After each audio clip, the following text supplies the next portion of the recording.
સૌથી પહેલાં તમે આ પેઇન્ટિંગ જુઓ. મને નહોતું લાગતું કે આ પેઇન્ટિંગ હું બહુ જ શોર્ટ ટાઈમમાં કમ્પ્લીટ કરી નાખીશ. તો મને 19 તારીખે છે ને વિશાલભાઈ ભુવા બોડી સમાચારથી હમણાં મને કોલ આવેલો કે ભાઈ એક પેઇન્ટિંગ જોઈએ છે, કે અર્જન્ટ જોઈએ છે. 22 તારીખે મને પેઇન્ટિંગ જોઈએ છે, કેમ કે તે દિવસે સપ્તાહની પૂર્ણાહુતિ છે અને સપ્તાહમાં કોઈકને આપવું છે. તો જ્યાં સુધી એમને આગળની વાત કરીને ત્યાં સુધી મેં એવું જ વિચાર્યું હતું કે હું ના પાડીશ, પણ જ્યારે એમને એમ કીધું ને કે સપ્તાહમાં દેવાની છે ત્યારે મેં કીધું નહીં, હવે તો કરીને દેવી જ પડશે. પછી એમને રેફરન્સ શેર કર્યા કે આ ટાઈપનું મારે જોઈએ છે.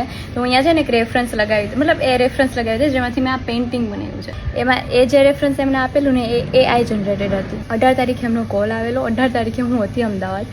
19 તારીખે હું બપોરે અહીંયા પહોંચી. મેં ગમે એમ કરીને કેનવાસનો જુગાડ કરો, મને સાંજે કેનવાસ મળ્યું, સાંજે મેં ડ્રોઈંગ કર્યું. એટલે ટેકનિકલી એમ કહી શકીએ કે મેં એકચ્યુઅલી પેઇન્ટિંગ 20 તારીખે ચાલુ કરેલું છે અને આજે 22 તારીખ છે. 20 તારીખે મેં સ્ટાર્ટ કર્યું, 22 તારીખ છે આજે.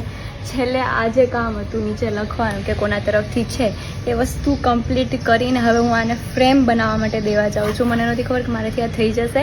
થોડી મારી ફ્રેન્ડની હેલ્પ અને હું જેમની પાસે શીખવા જાઉં છું, શ્યામ સર, એમની હેલ્પથી ઓફકોર્સ મેં 2-3 દિવસમાં આ વસ્તુ કમ્પ્લીટ કરી છે, જે મને વિશ્વાસ નથી થતો.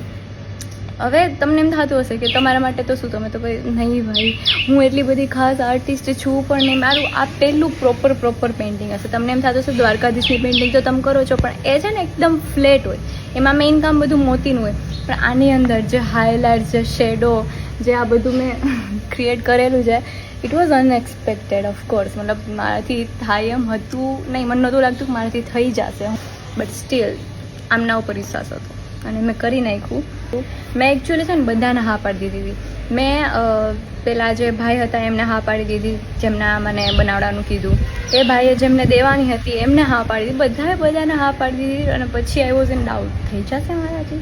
મેં હા તો પાડી દીધી, મારાથી બની જશે? પછી મેં જેમની પાસે બુરહાની ગ્લાસીસ, જેમની પાસે હું ફ્રેમ ને કેનવાસ બનાવડાવું છું, એમને પણ કહી દીધેલું કે હું તમને આ તારીખે દેવા આવીશ, આ તારીખે સાંજે તમને મને દેવું પડશે. બધાને મેં કહી તો દીધું. પછી મને એમ થતું હતું કે મારાથી થશે, પણ થઈ ગયું. ફાઇનલી આ પેઇન્ટિંગ થઈ ગયું છે.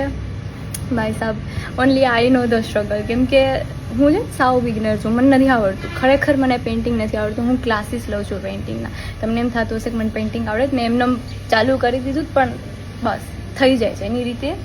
જેવું થાય છે ને એવું થઈ જાય છે.